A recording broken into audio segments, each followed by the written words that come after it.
The night on Tau Ceti IV was unlike any night on Earth. The sky, an endless expanse of deep purple, shimmered with the light of distant stars and the faintest remnants of nearby supernovae.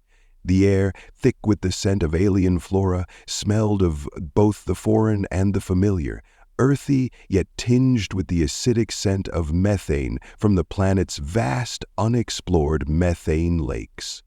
And beneath this strange canopy, nestled within a valley surrounded by jagged mountains, the human settlement had grown. Tau Ceti IV was both a dream and a nightmare for the colonists, a place of beauty and danger, of hope and loss. The settlement was small, a collection of prefabricated domes and biotech housing units set on the edge of a deep ravine. It had been meant to be temporary, a scientific outpost, a stepping stone for further human exploration into the stars. But what had begun as a pioneering effort had quickly become a struggle for survival. The planet, though rich in resources, was inhospitable in ways they hadn't anticipated. Constant tremors destabilized the surface. The native creatures, known as the stalkers, were fierce and unpredictable, picking off the settlers one by one. And then there was the dragon. Some called it a cursed guardian. Others called it a monster. Most simply called it Scrap. They all agreed on one thing. It was dangerous, unpredictable, and terrifyingly alien. No one had asked for it, and certainly no one wanted it. Yet no one could deny the impact it had had on the settlement. Scrap was both a nightmare and a protector, an enigma that no one truly understood. Marnie, an aging xenobiologist who had seen more years than most of the colony's inhabitants put together, wasn't the type to fall for simple explanations. As much as everyone feared the dragon, she had always felt that there was more to it than the colony's hasty conclusions. It was on a particularly still evening, when the winds had died down and the stars glimmered like diamonds above, that Marnie made her way to the outskirts of the settlement. She had become accustomed to the unease that lingered in the air. The dragon had been seen the night before, perched on the edge of the cliff overlooking the settlement, its form barely visible in the dim glow of the evening light. Marnie knew better than most that Scrap wasn't just a beast of instinct. It had learned. It had adapted to its environment in ways that suggested intelligence. Intelligence beyond the brutal savagery one might expect from a creature of its size and power. But the colonists had never stopped to consider what the creature truly was, or why it had appeared. Tonight, Marnie hoped to get closer. She had made her way out before, alone, unnoticed, in an attempt to observe the creature from a safe distance. But tonight she had a new idea, one that had been brewing in her mind for weeks. When she reached the rocky outcrop near the ravine, she crouched down, out of sight, and set up a small, portable observation device. It was crude, just a set of modified cameras and sensors that would allow her to study the dragon's behavior from a distance. It had taken a lot of persuasion to get the council to approve such an experiment. They had warned her against getting any closer to the dragon. They said it was too dangerous, but Marnie knew that in order to understand it, to understand what it might be capable of, she needed to get closer. It wasn't long before she heard it, the low, guttural growl of Scrap, reverberating through the valley like a distant thunderstorm. She felt it in her chest before she heard it. The air was heavy with the creature's presence. As she peeked through the camera's viewfinder, she saw it. Scrap stood in the moonlight, towering over the rocky landscape. Its scales were a mixture of black and green and rusty brown, patches of tough skin marred by deep scars from past battles. Its wings, though tattered, were still impressive, extending outward in a series of jagged spines, each one as long as a tree. One of its eyes, the left, was amber, glowing fiercely. The other was clouded, dull, as if it had been damaged in some long-forgotten battle. It was a terrifying sight. But there was something more to it than just its terrifying appearance. Marnie noticed that Scrap's movements weren't as erratic as she had expected. It wasn't charging, wasn't randomly striking out at anything that moved. Instead, it was pacing, deliberately circling the perimeter of the settlement. "Interesting," Marnie muttered to herself. "It's not just hunting, it's guarding." Her heart raced at the thought. Scrap had been spotted near the settlement several times before, always at a distance, never really approaching the colony directly. But never before had it been so methodical in its movements. It wasn't behaving like a wild animal. It was behaving like something that had a purpose. Marnie adjusted the camera and zoomed in, capturing more data on the dragon's behavior. She was so engrossed in the footage that she didn't hear the soft footsteps behind her. "Dr. Thorne!" a voice whispered. Marnie jumped, startled. She turned to find Governor Hyde standing a few feet behind her, his figure barely visible in the dim light. His face was stern, but there was something in his eyes that suggested a mix of concern and curiosity. "You're getting too close." Marnie stood slowly, brushing off her knees. "I need to understand it, Governor. We've all been too quick to assume the worst about this creature. But look at it. It's not just a killer. There's something else going on here." Hyde eyed her warily. "And what do you think you'll find out here, alone, in the dark?" "I don't know," she admitted, "but I have to try." Hayden was silent for a moment, his gaze flickering to the distant silhouette of Scrap, still pacing in the distance. Then he sighed and nodded. "Just be careful, Marnie. We don't need another tragedy. I don't need to explain to the council why we lost our best xenobiologist." Marnie offered a tight smile, but the weight of his words lingered. "I'll be careful." As the governor retreated back to the settlement, Marnie turned her attention back to the camera.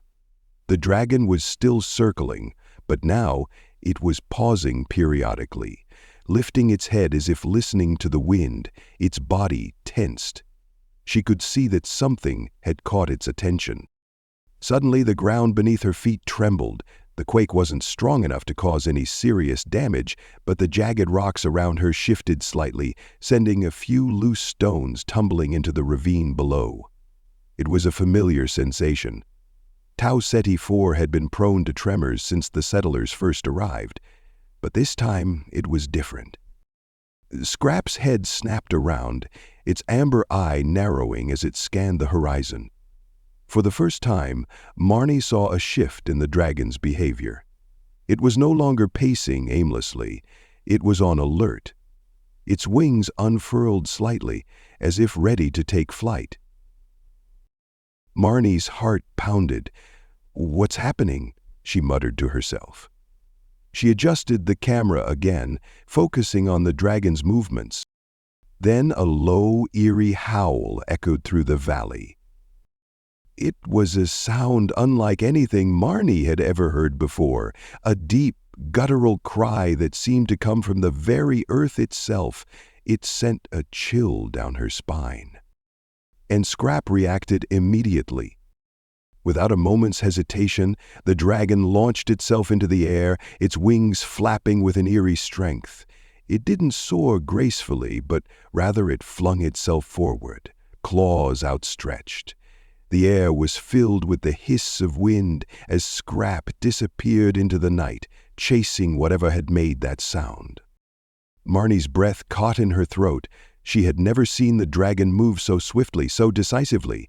It wasn't just responding to an instinct. It was responding to something intelligent, something that could match its own might. The question that had plagued her for months now surged to the surface. What if Scrap wasn't just another wild animal? What if it was more than anyone had realized? She quickly packed up her equipment and sprinted back toward the settlement, her mind racing. The dragon had taken off in pursuit of whatever had made that sound. The question now was whether the colonists would understand the significance of what had just happened, or if they would continue to see Scrap as a mindless beast. As Marnie approached the edge of the settlement, the glow of the colony's lights cast long shadows across the rocky terrain. The sound of distant roars filled the air, fading as quickly as they had appeared. Marnie's heart thudded in her chest. Whatever had been out there, it was something far more dangerous than the stalkers. And Scrap, for all its ugliness and terror, might be the only thing standing between the settlement and a far greater threat. And that was a truth no one was ready to face. To be continued. The deep tremor that had rattled Tau Ceti IV that night had faded into an unsettling stillness. The air hung thick, saturated with tension and the lingering scent of dust and rock. But even as the ground settled, Marnie's heart raced, beating a staccato rhythm as she hurried back toward the settlement. Behind her, the sky was darkened with the shadow of Scrap, the dragon, as it soared toward the horizon, its wings cutting through the alien atmosphere with surprising grace. The howl, that unearthly sound, still echoed in Marnie's mind. She couldn't shake the feeling that whatever had provoked Scrap's sudden departure was far worse than the stalkers, far worse than anything the settlers had yet encountered. She had watched the dragon move with purpose, not with mindless violence, but with the precision of a predator tracking its prey. Marnie knew she had to understand more. She had to learn what had triggered Scrap's pursuit, for it was clear now the dragon was not just defending itself, it was responding to something greater. But as she reached the outskirts of the settlement and saw the glow of the lights in the distance, another thought struck her, colder than the night air. Could the dragon be a warning? She reached the small temporary observation post where her equipment was set up and took a moment to collect herself. The camera feed was still running, capturing the dragon's retreating form. Marnie quickly retrieved the data. The video was shaky, but still clear enough to show Scrap's agile flight and the way its head moved as if it were listening. Something had caught its attention. "Whatever it is, it's out there," Marnie muttered, her voice filled with determination. She ran her fingers over the console, pulling up the rest of the data on her portable device. What had the dragon been so intent on? Had it seen something the human eye couldn't detect? Had it heard something? A shift in the atmosphere? A change in the magnetic field? No one had even thought to consider the possibility that Scrap could be more attuned to the planet's strange fluctuations than anyone had realized. The wind had picked up now, whistling through the valley as she sat, focused on the data. She could hear the faint crackle of static from the comm station in the distance, probably just the usual interference from the solar storms that had plagued the settlement recently. It had become harder to rely on long-range communications, but this wasn't the time to worry about that. Marnie had a theory now, one that had been forming ever since she saw Scrap that first time, a gut feeling that was finally starting to make sense. She needed to get closer to Scrap, to understand what had driven the dragon to chase after whatever had made that howl. But how? The last thing she wanted was to provoke the creature, or worse, lose her life to a beast that had, in the past, shown nothing but hostility toward human beings. She sifted through the data. Her thoughts were interrupted by the sound of footsteps behind her. This time, she knew it wasn't just the wind. She turned, expecting to see the familiar face of Governor Hyde. But instead, Standing just inside the light of her portable lantern was Marcus, a young technician who had been working alongside Marnie for the last year. His dark eyes were wide, full of the same wariness she had seen in so many others since the arrival of the dragon. "Dr. Thorne?" Marcus said, his voice tight. "You've seen it, haven't you?" Marnie nodded without speaking, her hands still moving across the datapad. She didn't need to explain herself. Marcus had been with her for most of the time she'd been studying scrap, though he, like the others, had often argued against taking such risks. "The governor wants to see you," Marcus added, his face grim. "He said it's urgent." Marnie stood, giving Marcus a quick glance before she adjusted the strap of her pack. "Is he calling for a council meeting?" Marcus shook his head. "No, he says it's something you need to see for yourself. He's waiting in the main dome." "I'll be there shortly," Marnie said, trying to hide the urgency that had begun to form in her chest. She could feel the dragon's absence like a hole in the world, as if something fundamental had shifted. She had to find out what it was, and fast. The main dome was bustling with activity when Marnie arrived. Most of the settlers had retreated indoors after the quake, their daily routines disrupted by the unexpected tremor. But it wasn't just the aftermath of the quake that had caused the stir. It was the fact that scrap had been seen again, this time much closer to the settlement. Governor Hyde stood at the center of the room, his sharp eyes scanning the room as the small crowd of settlers murmured amongst themselves. As Marnie entered, his gaze flickered toward her, his face set in a grim line. "I see you've heard the news," he said, his voice cutting through the low hum of conversation. Marnie nodded. "I've been monitoring Scrap's behavior. The dragon's been acting strangely, hasn't it?" Hyde didn't answer immediately. Instead, he stepped aside, revealing the large holographic display that had been set up in the center of the room. The image was blurry at first, but as the feed cleared, Marnie saw it. A massive shape moving just beyond the settlement's borders. It wasn't the dragon. It wasn't even a stalker. Marnie's heart skipped a beat as she recognized the silhouette of something far more dangerous. "Why, what is that?" she whispered, her voice barely audible. The hologram shifted, showing the figure more clearly now. It was colossal, towering over the landscape in a way that made Scrap seem small by comparison. Its body was covered in thick segmented armor, dark as night. Its limbs were like massive pillars, each tipped with sharp, talon-like claws. The shape of the creature was both alien and terrifying. Its head had a long serpentine neck, with what appeared to be multiple glowing eyes. Hyde said gravely, "is what came in response to Scrap's flight." The revelation sent a chill down Marnie's spine. That thing, it wasn't here before. It's massive. Hyde nodded.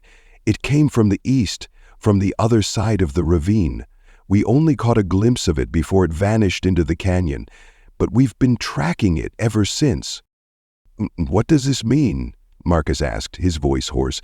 "What does it want?" Marnie studied the creature closely, her mind racing.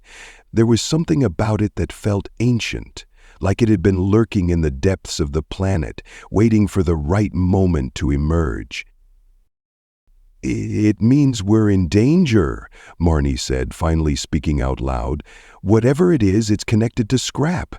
And whatever that dragon sensed earlier, it was only the beginning." Governor Hyde grimaced. "I've already ordered the perimeter defenses to be reinforced. We've got a team going out to scout the area tomorrow, but I want to hear your thoughts. Do you think this thing is related to Scrap?" "I don't know," Marnie replied honestly, her voice tense. "But I suspect that Scrap's behavior wasn't just a reaction to a random threat. I think that dragon knew that thing was coming, and that howl, whatever it wasn't just a warning, it was a signal." A silence hung in the room. broken only by the hum of the hologram. It could be connected to a larger ecosystem on the planet, Marnie continued, trying to make sense of it. We've seen evidence of territorial creatures before, but nothing of this scale. Scrap might be the guardian of something far more dangerous than we could imagine. Hyde narrowed his eyes. Are you suggesting that Scrap is our ally in this? Marnie hesitated, knowing how ridiculous it sounded. But after everything she'd observed, everything she'd studied, the theory began to make more sense.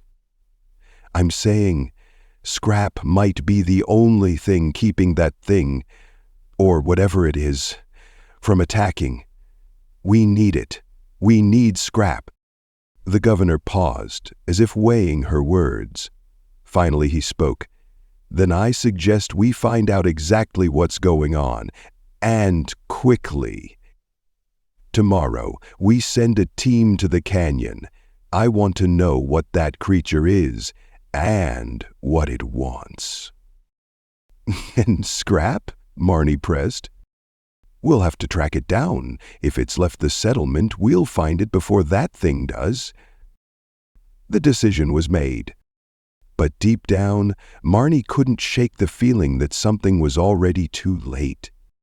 As she left the dome and walked toward her quarters, the cold night air bit at her skin, and the first rays of dawn broke across the horizon. The world felt different now, as if a shift had taken place, something profound and irreparable. The dragon was gone, and the creature in the canyon was coming. And she feared that it would not be long before the fate of the settlement hung in the balance, caught between the ugly, misunderstood guardian and the terrifying force emerging from the depths of Tau Ceti IV.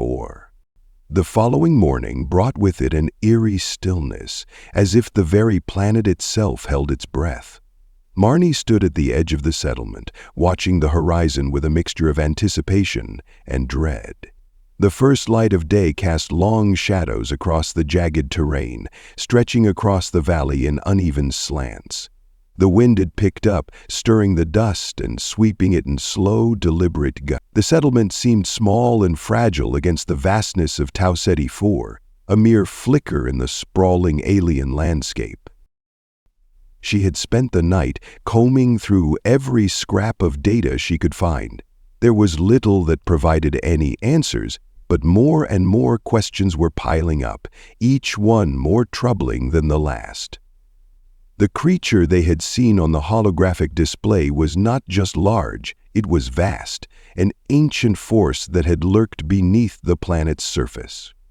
From the way it had moved, the distinct sound of its howl, and the strange way the air around it had rippled, it was unlike anything the settlers had ever encountered. It was not just a predator, it was something that had evolved in ways that defied their understanding of biology. Marnie had been with the settlement long enough to know that they were on the brink of something catastrophic. Scrap, the dragon, had shown itself as both a terror and a guardian. It had protected the colony, in its own way, from the stalkers and other dangers. But now, with the arrival of this new threat, it seemed that Scrap was not merely defending its territory, it was acting as a protector against something far worse.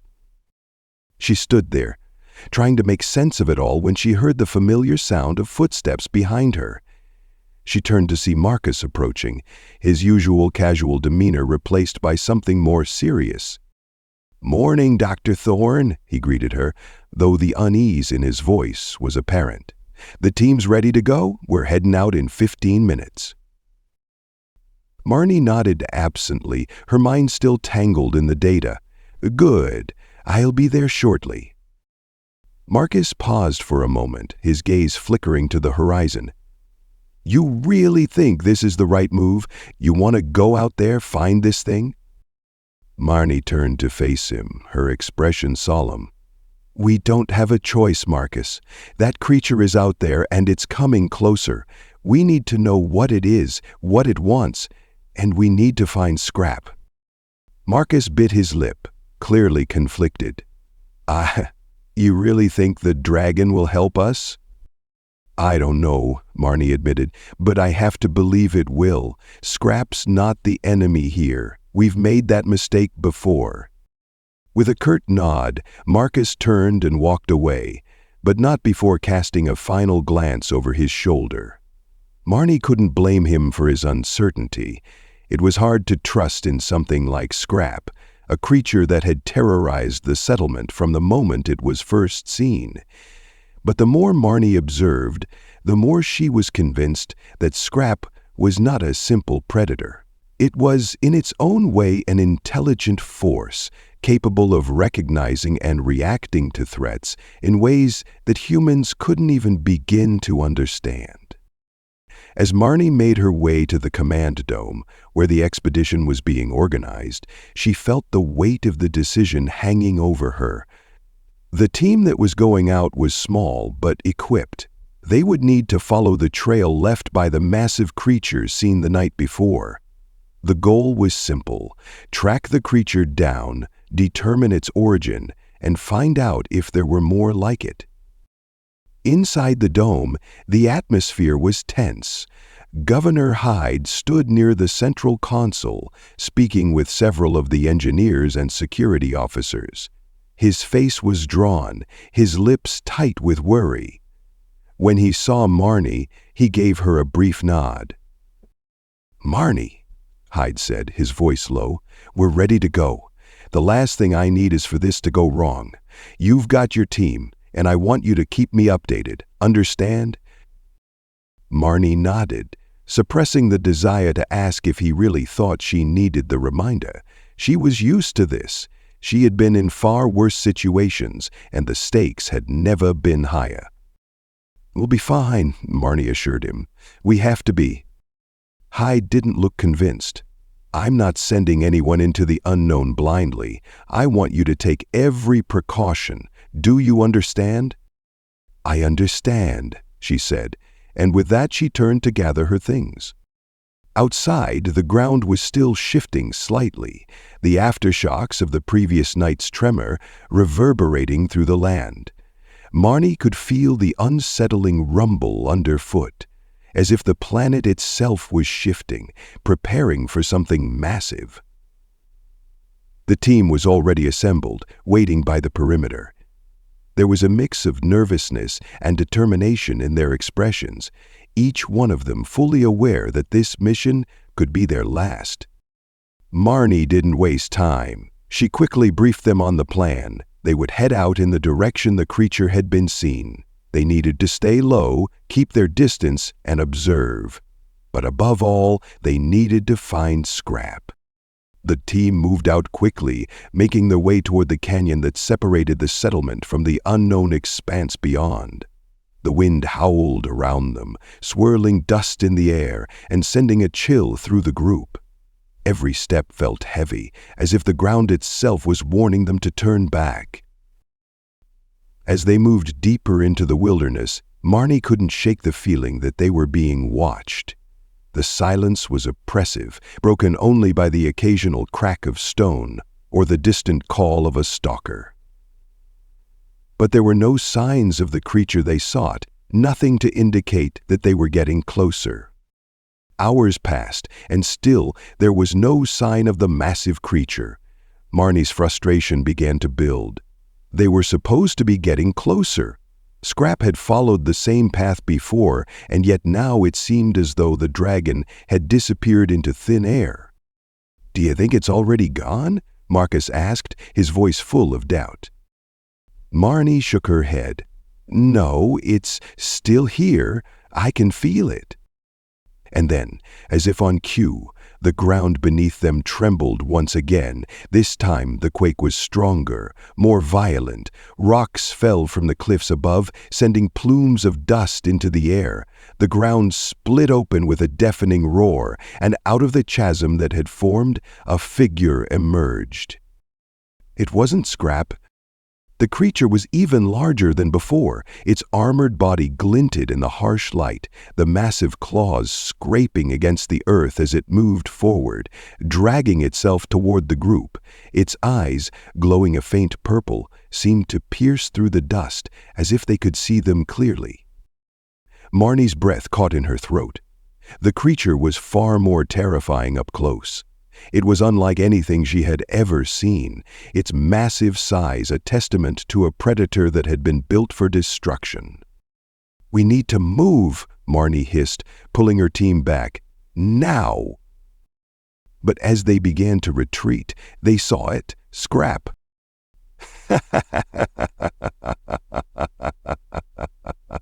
The dragon appeared from behind the cliffs, its massive wings unfolding in a slow, deliberate motion. It was smaller than the creature before them, but the moment it landed, the ground trembled under its weight.